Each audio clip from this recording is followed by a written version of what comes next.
Perkenalkan, nama saya Muhammad Alfi Wahyu Pradika dengan NIM 23963855 dari Prodi Ilmu Komunikasi dari asal Timika, Papua, dan saya sekarang berusia 20 tahun.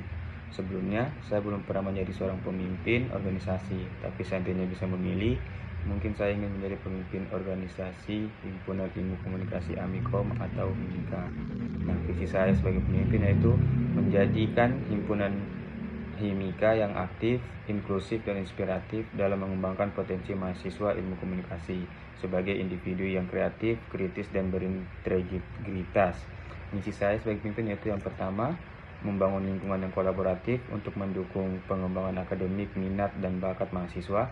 Yang kedua, mengadakan program yang relevan dengan kebutuhan mahasiswa ilmu komunikasi, baik dalam bidang teori maupun praktik. Dan yang ketiga, mendorong keterlibatan aktif mahasiswa dalam kegiatan sosial, budaya, dan kemasyarakatan. Nah, selanjutnya, bagaimana saya memulai proses memimpin? Yang pertama, memahami diri sendiri dan tugas saya. Yang kedua, membangun hubungan dengan tim. Yang ketiga, menentukan arah dan harapan. Yang keempat, menciptakan lingkungan yang kolaboratif. Nah, selanjutnya, bagaimana proses menjelaskan visi misi kepada anggota? Yang pertama, memahami dan percaya pada visi dan misi saya sendiri. Sebelum memulai kepada anggota, saya harus percaya pada visi misi saya sendiri. Setelah itu saya akan mengimplementasikan kepada anggota-anggota saya. Yang kedua, menggunakan bahasa yang sederhana dan relevan. Nah, ini juga sangat penting karena tidak semua orang paham dengan bahasa gaul, jadi kita harus menggunakan bahasa Indonesia yang baik dan benar. Yang ketiga, menyampaikan manfaat yang jelas. Sebagai pemimpin, saya harus menyampaikan manfaat dari visi misi yang saya buat dengan jelas agar mereka tertarik dan mendukung saya. Yang keempat, diskusikan bersama. Setelah saya menyampaikan visi dan misi saya harus melakukan diskusi bersama dengan para anggota-anggota saya agar tidak terjadi hal-hal yang tidak diinginkan seperti kekeliruan dan lain-lain. Selanjutnya, bagaimana saya menghadapi masalah eksternal dan internal? Yang pertama, mengidentifikasi masalah yang jelas.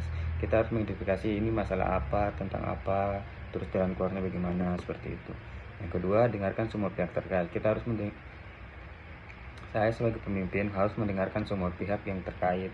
Misalnya dari divisi ini bermasalah dengan divisi ini, saya harus mendengarkan jawaban dari kedua belah pihak. Setelah itu, saya akan mengambil keputusan di jalan tengah-tengah yang baik untuk divisi ini dan divisi selanjutnya lagi, seperti itu. Selanjutnya, ada model kepemimpinan yang akan saya ambil. Model kepemimpinan yang akan saya ambil yaitu adalah model kepemimpinan demokratis. Kenapa saya mengambil model kepemimpinan demokratis? Karena saya sebagai pemimpin ingin mendorong partisipasi aktif dari anggota dalam proses penentuan keputusan. Jadi saya sebagai pemimpin tidak ingin anggota-anggota saya itu pasif seperti itu. Jadi saya ingin mendengarkan segala sesuatu pendapat yang mereka berikan. Setelah itu saya akan mengambil keputusan di jalan tengah. Oleh sebab itu, makanya saya mengambil model kepemimpinan demokratis. Model kepemimpinan demokratis ini sangat penting karena kita bisa merangkul semua anggota organisasi kita supaya tidak ada kekeliruan, kecemburuan, dan lain-lain. Nah, berikutnya adalah cara mengambil keputusan.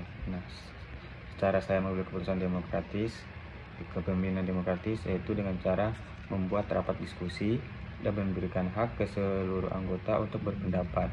Pendapat yang paling banyak disetujui itu akan saya ambil. Ya, ini seperti demokrasi lah. Saya mengadakan rapat rutin, setelah itu saya mendengarkan segala pendapat dari anggota-anggota saya. Terus setelah itu saya kumpulkan, terus saya membuat sistem polling yang dimana yang paling banyak disetujui itu keputusan yang akan saya ambil. Karena ini sesuai dengan model kepemimpinan yang akan saya pilih, yaitu model kepemimpinan demokratis. Nah, yang terakhir, hal-hal yang saya implementasikan setelah belajar kepemimpinan adalah yang pertama, komunikasi yang lebih efektif. Setelah saya belajar mata kuliah kepemimpinan, saya merasa komunikasi saya lebih efektif. Yang kedua adalah pengambilan keputusan yang bijak. Setelah saya belajar mata kuliah kepemimpinan, pikiran saya lebih terbuka untuk mengambil keputusan-keputusan yang bijak, sehingga saya tidak mengambil keputusan yang salah.